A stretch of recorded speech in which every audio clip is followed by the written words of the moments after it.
Razole సకినేటిపల్లిలో mega అభిమాని నామన నాగభూషణం ఆధ్వర్యంలో global star Ram Charan పుట్టినరోజు వేడుకలు ఘనంగా జరిగాయి. ఈ కార్యక్రమంలో భాగంగా జనసేన నాయకుడు దేవ వరప్రసాద్ భారీ రక్తదాన శిబిరాన్ని ప్రారంభించారు. ఈ సందర్భంగా ఆయన మాట్లాడుతూ ఈ కార్యక్రమాన్ని ఏర్పాటు చేసిన నాగభూషణాన్ని అభినందిస్తూ చిరంజీవి బ్లడ్ బ్యాంక్ ద్వారా ఎంతో మందికి సరైన సమయంలో రక్తాన్ని అందించి ప్రాణాలు కాపాడుతున్నారని, ఇటువంటి కార్యక్రమాలు ఏర్పాటు చేసి ప్రజలకు సేవ చేస్తున్న జన సైనికులకు అభినందనలు తెలియజేశారు. మా ఆరాధ్య దైవం మెగాస్టార్ చిరంజీవి గారి తనయుడైనటువంటి రామ్ చరణ్ తేజ్ పుట్టినరోజు సందర్భంగా ఈరోజు సగినేటిపల్లి గ్రామం ముచ్చాలం గుడి దగ్గర మెగా రక్తదానం శిబిరం ఏర్పాటు చేయడం జరిగింది. ఈ శిబిరంలో అనేక మంది మెగాభిమానులు రక్తదానం చేయడం జరిగింది. అదేవిధంగా పలు సేవా కార్యక్రమాలు కూడా చేయడం జరుగుతుంది.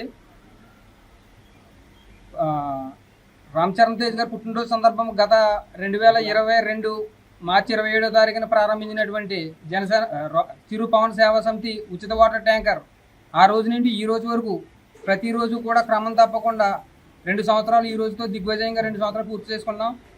అలాగే మరింత ఎదరికి అనేక రకాలుగా ఎవరికి వాటర్ సమస్య ఉన్నా కూడా సమస్య తీర్చడానికి చిరు పవన్ సేవా సమితి వాటర్ ట్యాంకర్ సిద్ధంగా ఉన్నదని తెలియపరుస్తూ, అలాగే ప్రతిరోజు కూడా ఈ వాటర్ సరఫరా చేయడానికి ట్రాక్టర్ డీజిల్ డ్రైవర్ జీతంగా సహకరిస్తున్నటువంటి ప్రతి ఒక్కరికి కూడా ధన్యవాదాలు.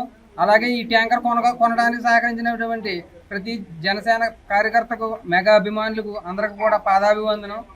అలాగే ఈ ట్యాంకర్కి ట్రాక్టర్ లేదు అని బాధపడుతున్న సందర్భంలో నేనున్నాను, మీరు ట్రాక్టర్ తీసుకోండి అని చెప్పి యూఏ జనసేన కేసర త్రిమూర్తులు గారు వారి మిత్ర బృందం 2 లక్షల రూపాయలు పంపిస్తే 2,30,000 రూపాయలు పెట్టి ఆ రోజు ట్రాక్టర్ కూడా కొనడం జరిగింది. అలాగే 2 లక్షల రూపాయలు పంపించినందుకు యూఏ జనసేన వారికి కృతజ్ఞతలు తెలియజేస్తూ జై చిరంజీవ, జై చరణ్.